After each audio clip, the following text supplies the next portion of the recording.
Bonjour à tous, bienvenue pour cette course EDH de Besanrieux. Et cette course a une particularité, c'est que c'est les championnats de Wallonie EDH. Donc c'est la course qui désignera le champion de Wallonie. Il faut bien sûr être wallon pour remporter ce titre.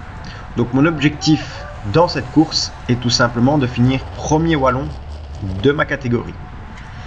Dans cette course, on peut donc voir des dossards blancs et des dossards jaunes catégorie B. Dans les dossards blancs, il y a deux sous-catégories, donc il y a les moins de 27 ans et il y a les 27-38 ans dont je fais partie. Donc mon objectif, c'est tout simplement d'être le premier wallon dans les 27-38 ans. On peut voir que ça frotte pas mal, on est un peu plus d'1 kilomètre après le départ, peloton groupé. On était une petite centaine au départ, je crois 80-90 au départ, les deux catégories mélangées. Donc forcément ça frotte un petit peu pour se placer.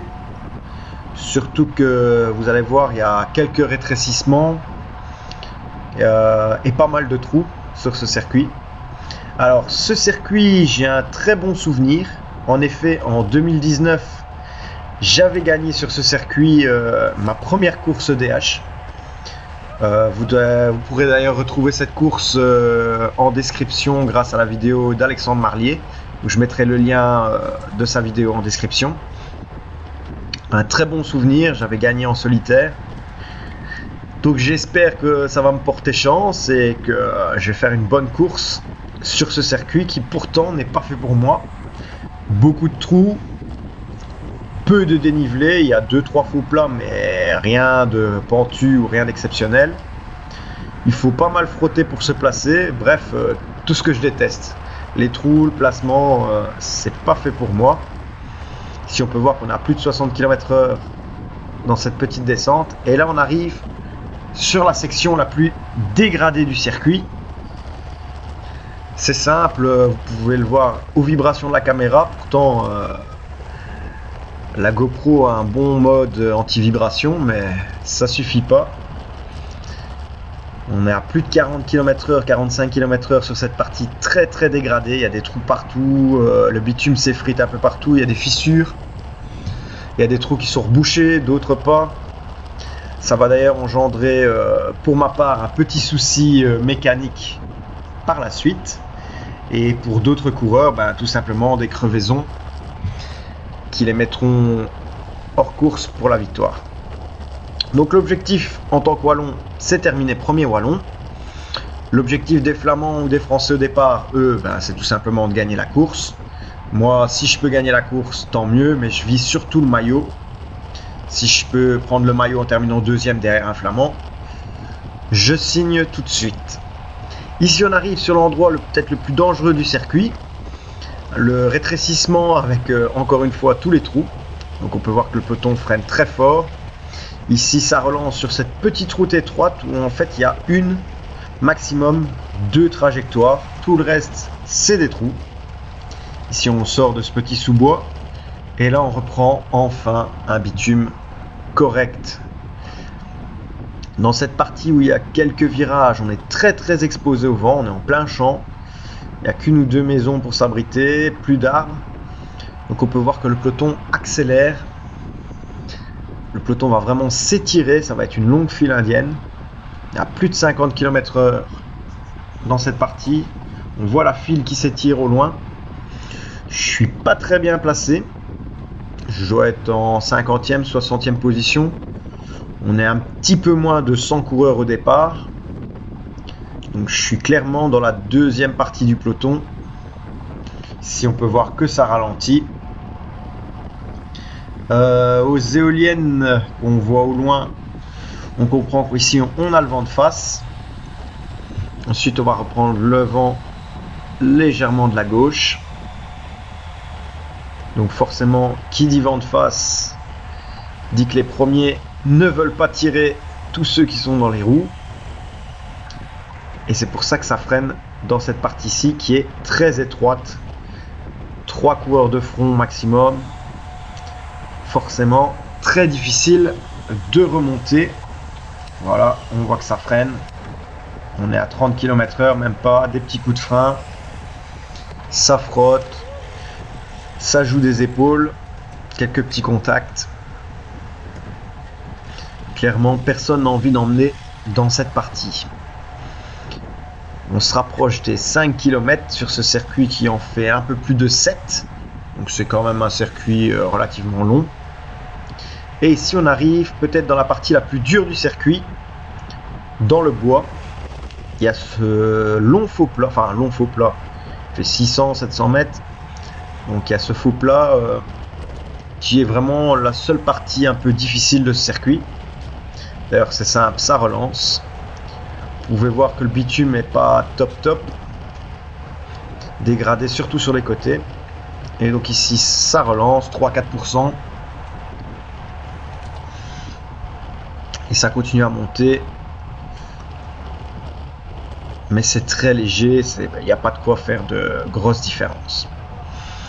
Donc le peloton est toujours en un seul morceau. Il faut être très attentif. Moi je suis pas un coureur qui colle vraiment les roues, qui va frotter, je déteste ça. Voilà, je laisse 2 mètres avec le coureur devant moi. J'aime bien avoir mes aises dans le peloton. Souvent d'ailleurs je suis soit devant soit derrière. Et vous allez voir que ma course aurait pu se terminer ici. Ça va être très rapide, très furtif, soyez attentifs. Mais il va avoir une chute en fait. Le coureur devant moi va pas être attentif, il va toucher la roue. Voilà. Et heureusement pour moi, il rebondit dans l'herbe. Sans quoi j'aurais pas pu l'éviter. Je vais vous mettre le ralenti. Voilà, le coureur touche la roue avant. Heureusement, il rebondit dans l'herbe. Et ça me permet de passer. On est un petit peu plus loin dans la course. On est donc à la fin du 4e tour. On est dans le bois. On est à la partie montante donc. Et ce tour a été fait à bloc. Il y avait une échappée qui s'était formée. Derrière, ça roulait. Je crois que ce tour a été le plus rapide de la course à près de 45,5 de moyenne. Ce qui est très très rapide. Et là ça relance, ça casse, il y a des petites cassures. Je suis bien remonté, je dois être en 10-12e position. Et là ça coupe l'effort. Ça vient de faire 4-5 km à bloc et ça coupe l'effort. Au loin on peut voir un coureur qui part. Moi j'essaie de me frayer un chemin. Je suis obligé de mettre un petit coup de frein. Allez, je relance quand même. Je décide d'y aller. Et je pars. Beaucoup de coureurs ont besoin de souffler. Le tour a été fait très très rapidement. Je me dis que c'est peut-être le bon moment pour créer une échappée. Donc là je pars, j'ai un coureur dans la roue. Ici on va revenir sur une partie un petit peu montante et ce coureur soit il va exploser, soit il va se relever. Mais il sera plus dans la roue, je pense qu'il saute à ce moment-là. Ce qui m'arrangeait pas trop puisque il y a un seul coureur devant. Ce qui veut dire que maintenant que je le rejoins, on n'est que 2. Et 2 pour résister à un peloton, c'est très difficile. Alors maintenant, le coureur qui est devant moi, c'est Lode Van Impe, qui est flamand. Donc c'est très intéressant pour moi puisque lui, il ne peut pas remporter le maillot de champion de Wallonie. Et en plus, c'est un très très bon coureur. Il est très puissant, c'est un rouleur vraiment longue durée. Quand on part en échappée avec lui, il va mettre des relais pendant 50-60 km sans faiblir. Donc c'est un bon partenaire d'échappée. On peut voir que je suis revenu sur lui. Il ménage pas sa peine. Il continue à emmener. Néanmoins, malgré que lui soit un très bon coureur, je pense que 2, ça ne suffira pas. Ici, je le relais. Derrière, c'est toujours un peloton groupé, mais ça relance, ça casse, ça attaque. On a un paquet, mais on ne distingue pas vraiment de gens qui arrivent à sortir. Et à mon avis, c'est ici que derrière, ils ont pu sortir. Ça a dû se regarder, ça a dû freiner. Ici, en fait, on arrive vers la ligne d'arrivée. On peut la voir au loin avec le portique gonflable. Donc Van Impe me relaie à nouveau, un gros relais. cette partie, on a plutôt vent défavorable. Et là, on va arriver sur le premier virage de la course. Donc ici, je suis plutôt content de moi. Premier effort que je fais. J'avais prévu normalement d'être patient, d'attendre les derniers tours. Premier effort que je fais et première vraie échappée. Donc j'ai plutôt eu le nez fin sur ce coup-là. Ici, partie descendante, donc on va prendre de la vitesse. Vent de dos en plus. On a plus de 50 km/h. Je pense que je me suis retourné une ou deux fois. Je vois qu'il y a un petit groupe qui revient. Ce qui est une bonne nouvelle. Parce que sincèrement, à deux, ça aurait été très difficile. Et voilà, ce groupe est revenu. Avec le Dossard 60, le grand en blanc. Qui est aussi flamand et qui est très puissant. Un excellent partenaire d'échappée. Nicolas Pellerio, le champion de France en catégorie B.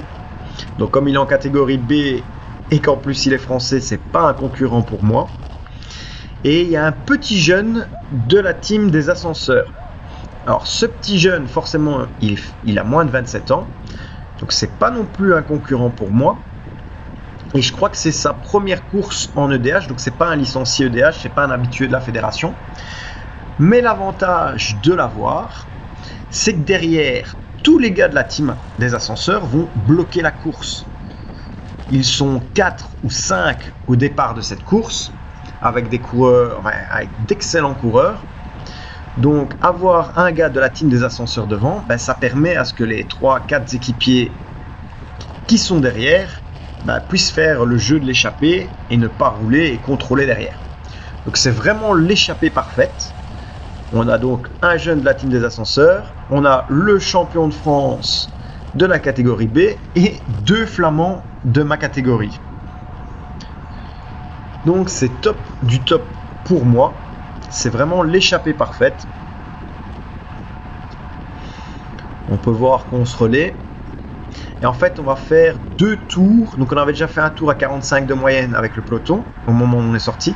Et on va faire 2 tours à plus de 44 de moyenne pour creuser l'écart. Et ensuite, on maintiendra un tempo entre 42 et 43, ce qui nous permettra de maintenir l'écart avec le peloton. On peut voir que ça relance très fort.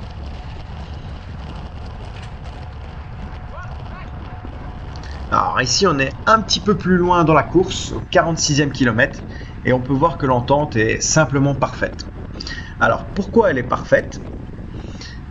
Le champion de France, lui, il va gagner en catégorie B. Le jeune, il va gagner en moins de 27 ans. Vous pourriez vous dire que les 2 flamands qui sont dans ma catégorie pourraient ne pas s'entendre avec moi. Mais en fait, moi, je leur ai tout simplement dit que ce qui m'intéressait, c'était le maillot. Que je ne ferais pas le sprint. Que je roulerais jusqu'au bout pour le maillot. Donc, je laisse la victoire à l'un des deux. En plus, c'est 2 coureurs qui se connaissent et qui s'entendent bien. Donc, je pense qu'ils veulent se la jouer au sprint. Et donc, tout le monde roule. Les 2 flamands, ils roulent parce qu'ils espèrent gagner la course. Le jeune, il roule parce qu'il va gagner la course chez les moins de 27 ans. Le champion de France, il roule parce qu'il va gagner en B. Et moi, je roule parce qu'à la clé, il y a le maillot de champion de Wallonie. Et vous allez voir que ce petit arrangement que j'ai passé, ce petit accord, sur le fait que je ne joue pas la victoire, va me servir plus tard, va être important plus tard dans cette fin de course. Alors ici, on est au 70e kilomètre. On voit le champion de France qui démarre, tout simplement parce que lui, il a fini sa course. La catégorie B a 2 tours de moins que la catégorie A. Donc lui, il a fini sa course. Il part pour la photo, pour lever les bras, tout seul en tête. Il l'a bien mérité car il a mis de sacrés relais. Quant à moi, on peut voir que la caméra commence à bouger sur les bosses. En fait, j'ai un petit souci technique, c'est que le support de la caméra et du compteur commence à se détacher. Donc là, je pense que j'enlève le compteur et que je le mets dans la poche. Et en fait, voilà, la caméra, impossible de l'enlever, elle est vissée. cette vis-là ne s'est pas desserrée. Par contre, les vis du support qui sont attachées au guidon, elles, se desserrent. Et ben, j'ai peur de perdre la caméra. Donc voilà, on est un petit peu plus loin. Les autres coureurs ont compris mon problème. Et le fait que je me sois peut-être arrangé avec eux bien plus tôt dans la course, quand on avait un écart de 30 secondes avec le peloton, bah, fait que ils sont en totale confiance, ils m'attaquent pas. Et surtout qu'ils pourraient attaquer dans des endroits comme celui-ci où avec tous les trous, je suis obligé de tenir la caméra. Donc j'ai une main sur le guidon et une main sur la caméra. C'est pas facile pour virer. Ici, voilà, je tiens la caméra comme je peux. Il y a des trous partout. Et en fait, je soupçonne ces vibrations, ces trous, avec les vibrations, qui ont légèrement dévissé les vis au fur et à mesure. Ici, j'essaie de voir si je peux pas décrocher totalement le support, mais impossible. En fait, il y a une vis qui est partie et il y a une vis qui est restée et qui maintient plus ou moins les choses. Impossible de le décrocher, mais en même temps, ça ballotte pas mal. Alors voilà, ici, dernier tour. On a passé tous les trous. J'ai toujours une main sur mon guidon pour la caméra et une main normale pour les vitesses, etc. Et en fait, j'emmène les 2-3 derniers kilomètres. Ça fait déjà 2 km que je roule. Et si j'emmène, parce que voilà, j'avais garanti que je ne jouerais pas la victoire, que seul le maillot m'intéressait. Donc je tiens ma parole. Peu importe que je finisse premier ou quatrième, le maillot, je l'aurai puisque je suis premier wallon. Donc j'emmène toujours. Là, j'ai les 3 coureurs qui vont se disputer le sprint dans ma roue. Ils attendent bien au chaud pour lancer leur sprint. Donc on peut voir que la caméra bouge toujours énormément. Voilà, et là ça lance. Moi je relance pour garder un petit peu les roues, mais impossible. La caméra va de gauche à droite. Je suis obligé de me rasseoir. J'ai pas envie de l'exploser à 100 mètres de la ligne. Ça ferait quand même cher pour une course. Donc voilà, eux 3 arrivent pour la gagne. Et moi derrière, je lève mon poing en l'air, car j'obtiens le maillot de champion de Wallonie EDH.